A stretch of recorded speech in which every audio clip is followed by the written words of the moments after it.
My in-laws moved into my house and treated me like a servant. They didn't know I was their landlord. They tried to kick me out of my own master bedroom. I served them an eviction notice instead. Benjamin Franklin once said, "Guests, like fish, begin to smell after 3 days." He was wrong. Fish smell bad, but unwanted house guests? They smell like entitlement, stolen groceries, and the slow, agonizing death of your sanity. My guests didn't just smell. They rotted my life from the inside out. They took a sanctuary and turned it into a prison. My name is James Caldwell. I am 32 years old. I work as a back-end software architect for a major fintech company. My job is chaos.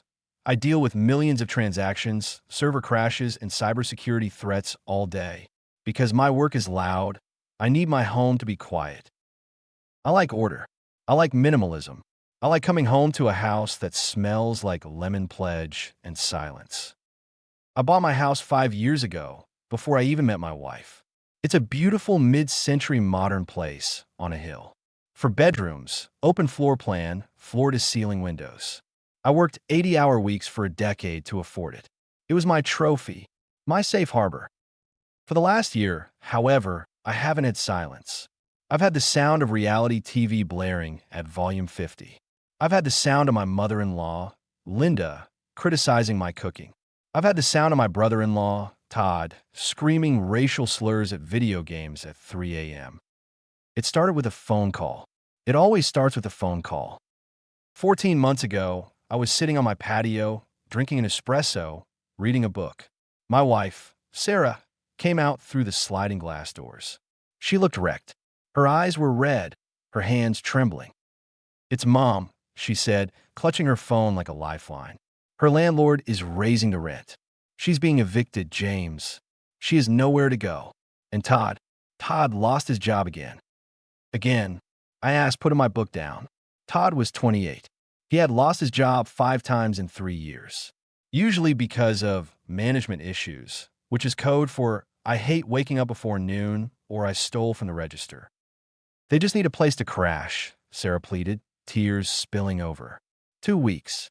Just until Mom finds a new apartment and Todd gets on his feet. "Please, James. Family helps family. If we don't help them, they'll be on the street." I hesitated. I looked at my pristine garden. I looked at the peace I had built. I knew, deep down, that this was a bad idea. But I loved Sarah. We had been married for 2 years. I wanted to be the hero. I wanted to be the supportive husband who didn't turn his back on family. 2 weeks, I said, setting a boundary I thought was firm. "And Todd has to actively look for work. I'm not running a hostel." "I promise," Sarah said, throwing her arms around my neck. "You're the best. You're saving us." That was the mistake. I thought I was saving them. I was actually inviting the virus inside. The invasion was subtle at first, a slow creep. Linda arrived the next day with 3 suitcases and a cat she forgot to mention. I'm allergic to cats. My throat closes up. My eyes water. "Oh, don't be dramatic," Linda said when I started sneezing in the hallway. She dropped the carrier on my hardwood floor. "Mr. Whiskers is hypoallergenic. The breeder swore on it. Besides, he's scared. He needs to sleep in your room tonight." "No," I said, backing away. "The cat sleeps in the guest room or the garage. I can't breathe." "James," Sarah hissed, grabbing my arm. "Be nice. She's stressed." The cat slept in our room. I slept with a Claritin in my system, a scratchy throat, and a cat staring at me from the top of the dresser like a gargoyle. Then came Todd. Todd didn't bring suitcases. He brought a gaming PC tower the size of a mini fridge, 3 monitors, and a beanbag chair that smelled like corn chips and feet. He wore pajama pants and a t-shirt that said FBI, Female Body Inspector. "I'll set up in the den," Todd announced, marching past me. "The den is my office," I said, blocking his path. "I work from home, Todd. I have confidential meetings. I handle bank data." "Bro, chill," Todd laughed, slapping my back. His hand was clammy. "I just need the Ethernet port. The Wi-Fi in the guest room is trash. I'll be quiet. You won't even know I'm there." He was not quiet. Within 3 days, my office was gone. Todd had colonized it. Cables were snaked everywhere like vines. Empty Mountain Dew cans formed a pyramid on my desk. When I tried to work, I could hear him screaming at 12-year-olds on Call of Duty. Get wrecked, noob. You're trash. I was on a Zoom call with the CTO of a bank. Is someone screaming? The CTO asked.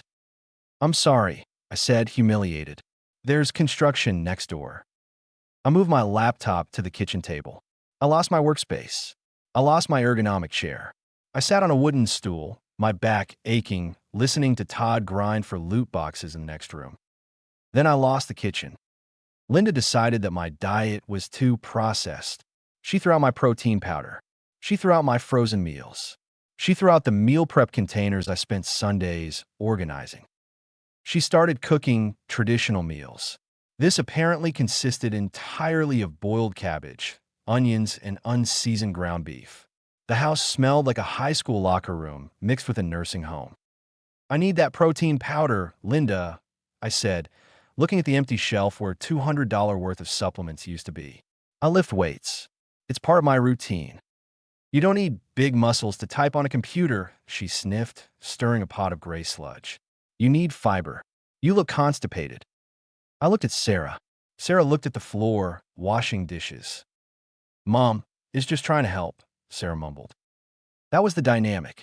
Sarah was terrified of her mother. Linda was a bulldozer in a floral blouse. And Todd was a leech. Months passed. 2 weeks became 2 months. Then 6. Then a year. Every time I brought it up, Sarah would cry. They're trying, James. Todd applied to GameStop last week. He applied to be the manager. I pointed out. He has no experience. He has standards, Sarah yelled. I try to set boundaries. I try to charge rent. Todd, I said in month 8, you owe me $400 for the electric bill. Your mining rig is running up the meter. My bill has tripled. I'm investing, bro. Todd argued, leaning back in my office chair. Crypto is the future. Once my coin hits the moon, I'll buy you a Tesla. You're thinking small picture. I don't want a Tesla. I want $400. Mom, Todd yelled. James is stressing me out. My anxiety is spiking. Linda would waddle in from the living room, where she was watching The Real Housewives on my 85-inch OLED TV. James, honestly, she'd scold. He's trying to build a future. Why are you so obsessed with money? You make plenty. We see the Amazon packages. Don't be greedy. It's ugly. Greedy. I paid the mortgage. I paid the utilities. I paid for the groceries they devoured like locusts. I paid for the internet Todd used to pirate movies. And I was greedy. By month 10, I was a stranger in my own home. I stopped inviting friends over because I was embarrassed. The last time I had a buddy over for a beer, Linda sat with us and asked him why he wasn't married yet, implying he might be gay. Todd asked him for a loan. I started spending more time at the office downtown. I stayed late. I went to happy hours I didn't enjoy just to avoid going home. I would sit in my car in the driveway for 20 minutes, building up the courage to walk through my own front door. But the breaking point came last Tuesday. I came home early. It was our anniversary, mine and Sarah's. I bought flowers. I had reservations at a steakhouse. I thought maybe, just maybe, we could escape the asylum for one night. My key stuck in the lock. I jiggled it, opened the door, and walked into a family meeting. The living room was rearranged. Linda was sitting in my recliner, the leather one I wasn't allowed to sit in anymore because it hurts her back if the settings are changed. Sarah was on the sofa, looking pale and anxious. Todd was sitting on the coffee table, eating a bowl of cereal, looking smug. James, sit down, Linda commanded. She pointed to a folding chair they had brought up from the garage. What is this? I asked, dropping the flowers on the side table. They looked pathetic there. Did someone die? We need to discuss the living arrangements, Linda said solemnly. This current situation is not working. Finally, I exhaled, feeling a surge of hope. I agree. Todd, when are you moving out? No, Linda snapped. Todd isn't moving out. Todd is in crisis. His depression is getting worse because he's sleeping in the guest room. The feng shui is terrible. It faces north. It's blocking his chakras. He can't sleep.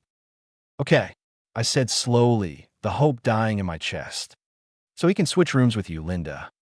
I need the downstairs suite for my knees, Linda said. No, we have decided. The family has decided that Todd needs the master suite. I blinked. The room seemed to tilt. The master suite? My bedroom. It has the south-facing windows, Linda explained as if she were talking to a slow child. It has the healing light. Todd needs that to get his energy back so he can look for a job. It's medical, James. And where? I asked, my voice trembling with a rage I had suppressed for a year. Are Sarah and I supposed to sleep?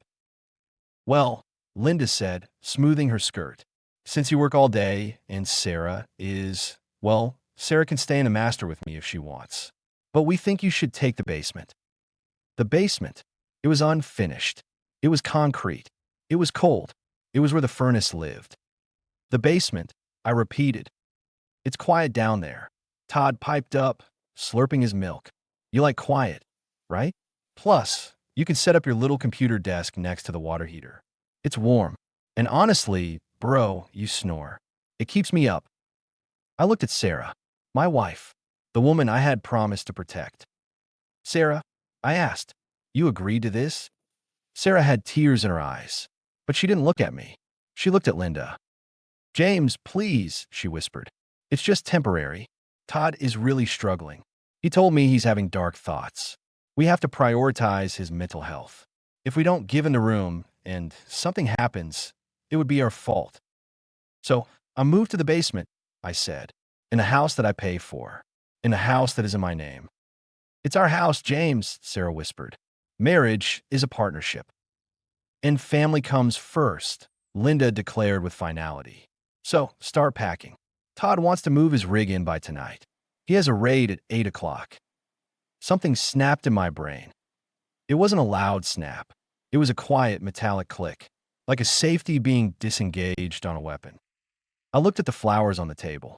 I looked at the leech eating cereal. I looked at the tyrant in my chair. And I looked at the coward on the sofa. I didn't scream. I didn't flip the coffee table.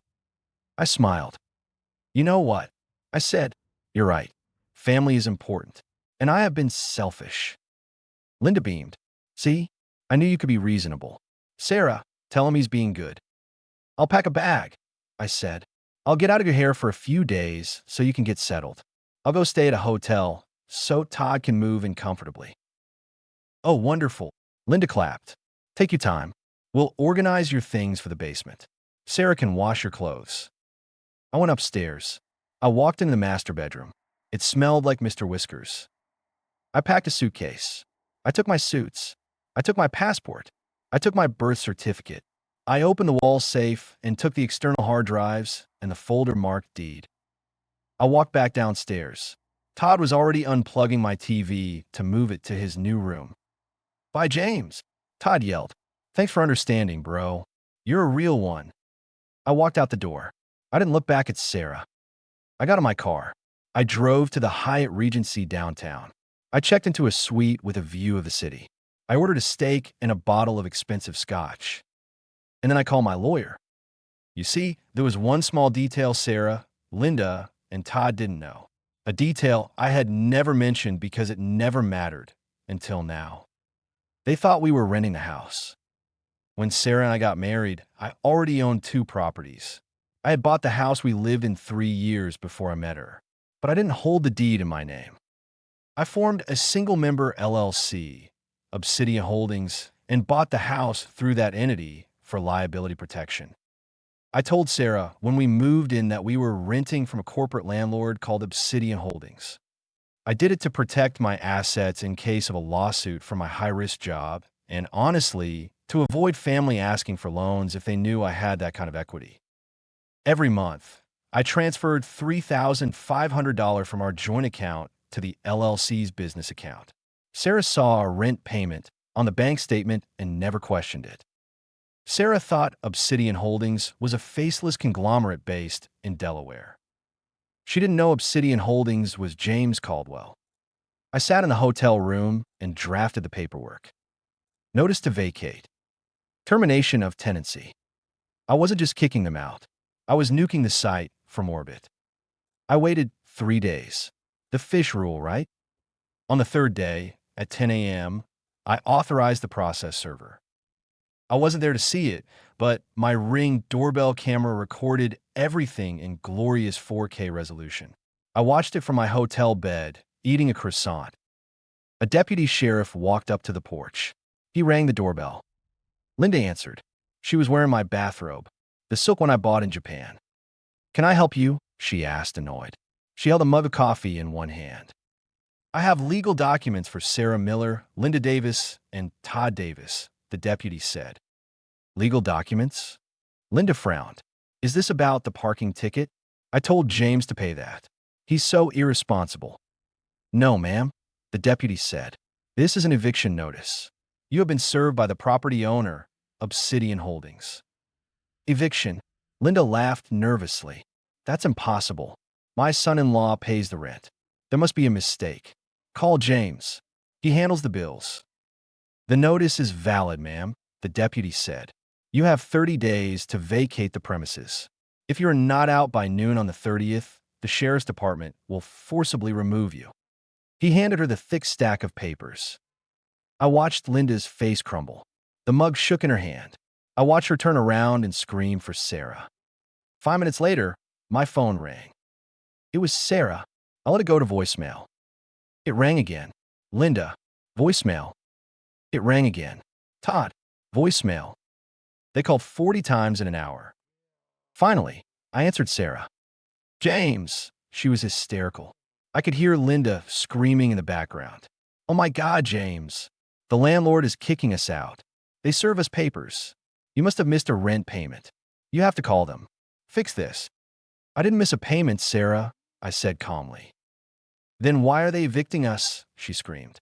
"They can't do this. Mom is sick. Todd is depressed. We can't move in 30 days. They're evicting you because the lease was violated," I said. Clause 4.1, unauthorized occupants. Clause 7.2, damage to property. Clause 9.1, nuisance to neighbors. "How do they know?" Sarah stopped. The silence on the line was heavy.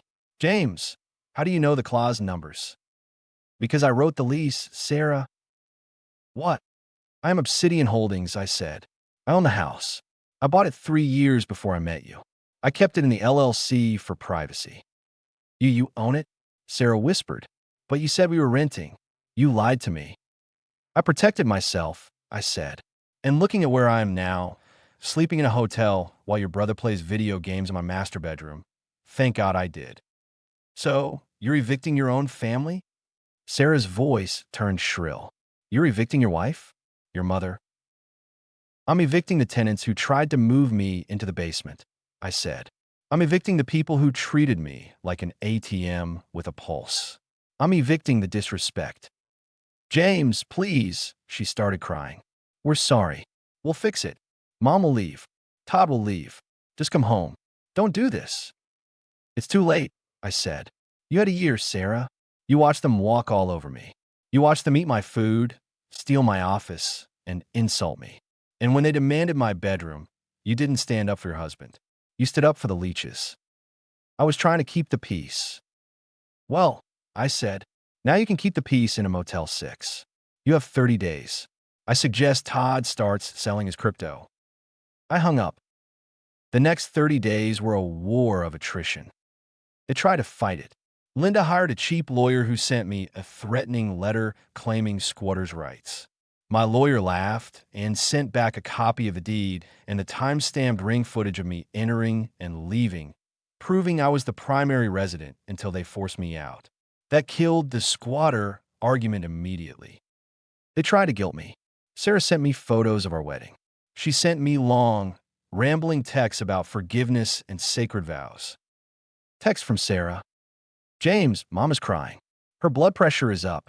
Do you want to kill her? Todd sold his PC. Are you happy now? I miss you. Please come home. We can talk." I didn't reply. I blocked Linda and Todd. I kept Sarah unblocked only for logistics, but I didn't engage. I stayed in the hotel. I went to work. I hit the gym. For the first time in a year, I slept 8 hours a night. My skin cleared up. My stress vanished. I remembered what it felt like to be a person, not a servant. On day 30, at 11 a.m., I arrived at the house with the sheriff. The deadline was noon. There was a moving truck in the driveway. It was chaos. Linda was dragging a trash bag of clothes down the steps, crying dramatically. She looked disheveled. The arrogance was gone, replaced by pure panic. Todd was trying to shove his beanbag chair into the back seat of Linda's beat-up sedan. He looked at me, then looked away, unable to meet my eyes. Sarah was sitting on the porch steps, head in her hands. I walked up the driveway. I was wearing a suit. I felt invincible. Linda saw me and lunged. "You devil!" she screamed, pointing a shaking finger at me. "How could you? After everything I did for you. I cooked for you. I cleaned for you. I loved you like a son. You boiled cabbage and complained. I corrected. And you tried to put me in the basement. Goodbye, Linda." Todd looked at me. He looked scared. "Bro, where am I supposed to go? I have no money. The rental deposit took everything Mom had."